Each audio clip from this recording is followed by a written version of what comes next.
So you just saw a piece of driftwood in the tank. This is where it came from. So I decided today I'm going to take you along on a driftwood hunt. So stay tuned. Let's check it out.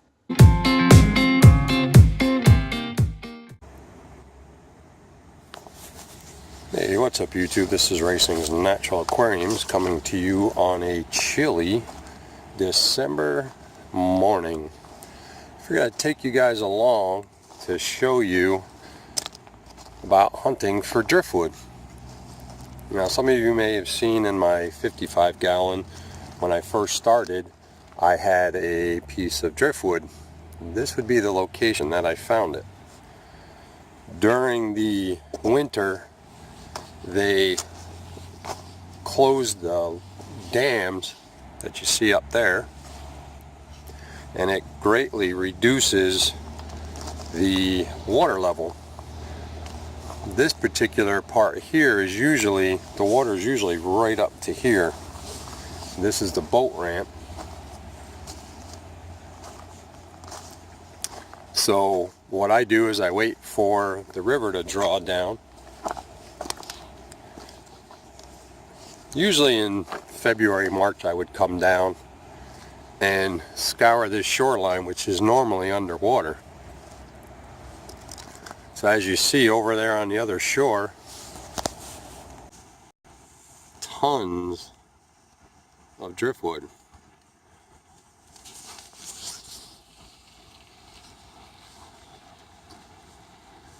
So I like to come down and wait for the water levels to drop. And then I go out and I go hunting for pieces of wood. And the reason that I kind of like to come down here, as you can see, you can walk way down and you can find unique pieces of driftwood that have been underwater for quite some time.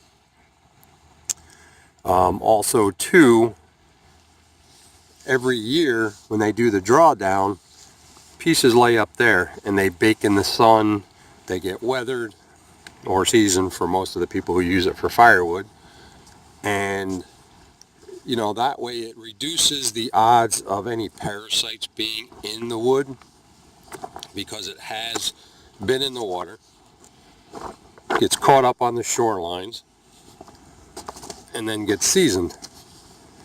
So like right there, cool little piece. I mean, granted, you really have to make sure that the wood you find is the right wood, because you'll find some softwoods that'll rot in your tank pretty quick. My piece has been in almost 2 years now, give or take. And what I do is I take it home. You can either power wash it. In my case, I scrubbed it, soaked it in hot water, took some salt and a sponge and I scoured it, rinsed it again, and then was able to put it in my tank. And I've had no ill effects. I had no tannins because, of course, floating around in the water like this, they have since leached out, and I didn't introduce it to the tank.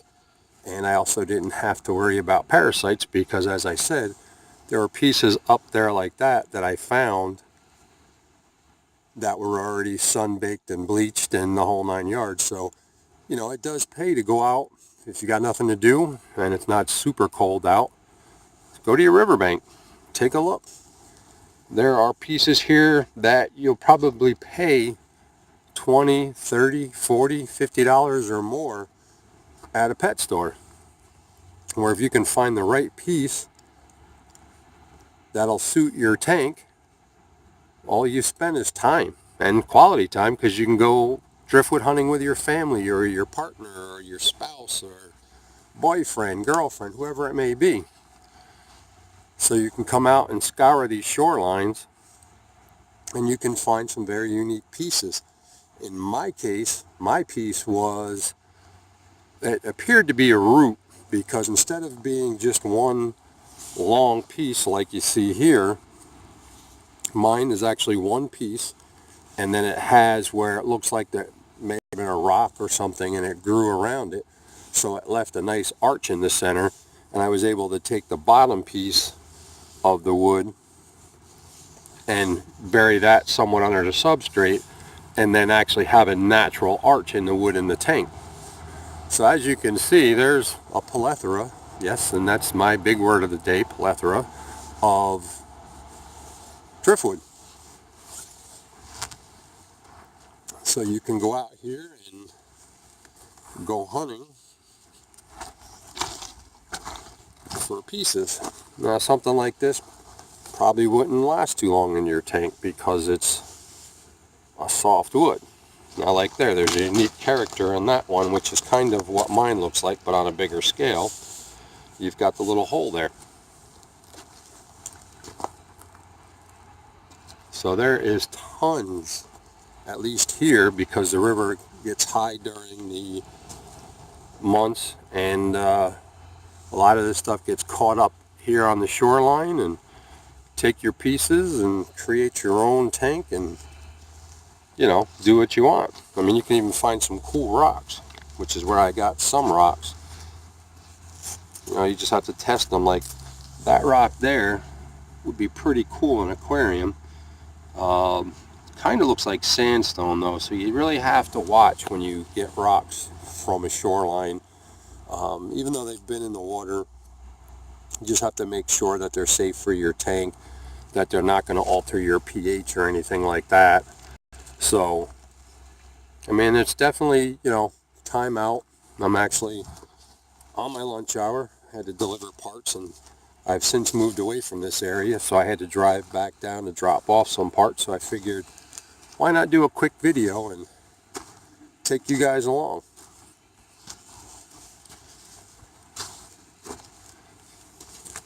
And this too kind of gives you an idea of the underwater world that you don't see when you drive by a river like this.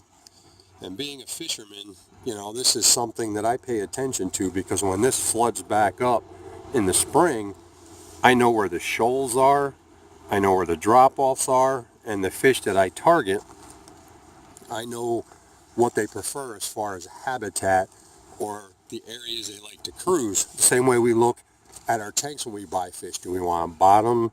Do we want mid-column? Do we want upper column? Do we want shoalers? Do we want schoolers?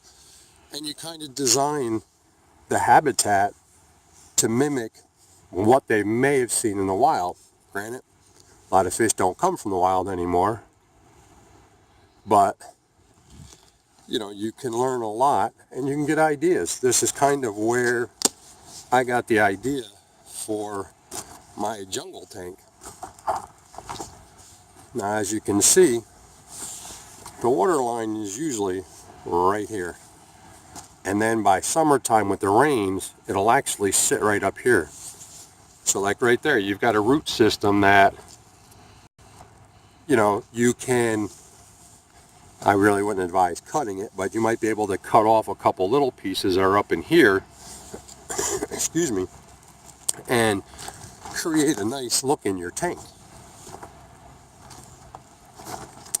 So like here's your drop off. You know, you want to create that in your tank. Get some polyfilter bag, the media bags, fill them with sand, fill them with gravel, bury them, and then build this over the top. This way you don't have to worry about it dropping. You don't have to buy 2 tons of substrate to bank it up. You just use the bags. And then that way you can create a drop off like this, or you can drop off the back of the tank and then make the front sand like you see here. So Mother Nature really is a great source of ideas. And Mother Nature can also teach you, when you look at the surroundings, you know, what a fish sees in its lifetime underwater. So as I said, you know, the water line usually runs right along here. So like this would probably by the summer months would be perfect, because you're going to get the cold, it's going to get rained on, it's going to freeze, it's going to kill the parasites. Then as we come out of the colder months and we start getting into warmer months, the sun's going to beat down and it's going to bleach out these pieces that you see. And then you can just cut it for the piece that you need, and so be it. But my piece came down from my tank all the way through that dead tree there with the little branches, all the way down there in the corner. And the rocks that I used to make my cave I got from right over in here. But as you can see on the other shoreline, there's tons. And that will sit out there and Mother Nature will help clean it. And then once you bring it home, you'll be able to just add your little touch to it to make sure that it's tank safe and save yourself some money in the process. So I figured I would take you along and just give you an idea of what to look for when you go driftwood hunting.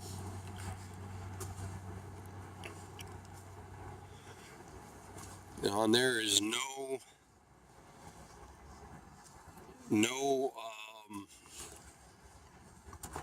nothing that you can't imagine. And if you let Mother Nature kind of teach you what something looks like naturally, then you take it home. And in my case, I sketched it out with the piece I found, and I built my tank around that piece. And I wound up with a beautiful setup. Now that my plants have grown in, you don't really see it, but now here's a piece that kind of mimics exactly what I found, but smaller. So I have this type of arch. It drops off. I had some rocks on one end, and then I tied a bunch of rocks together and tied them to this end to keep it from floating, because in my case the wood just took forever to waterlog. So then what I did was, because I had string there in the rocks down on this end, is I took Java fern and I just took the roots and I wrapped them around the thread. And when you go and look at some of my other videos, you'll see that this whole end is nothing but Java fern. And then I have some moss that I had planted on this section growing around. I made a cave here with stones. My striped Raphael took this corner, well actually both of them, dug it out, and now they have a home tucked up underneath there. And then I have some swords kind of set up behind it. I have some crypts all around it. I mean, there's no limit to what you can do with just a little imagination. Of course, there's garbage that gets caught up down here as well. So next time you go by your local river, your local stream, your local creek, pull over, take a look, see what's out there. Mother Nature has a lot to offer if you know what you're looking for. So folks, I hope you enjoyed this impromptu video on driftwood hunting. And as always, like, comment, and subscribe.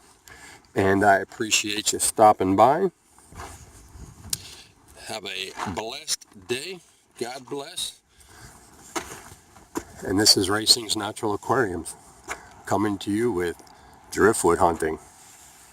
Peace.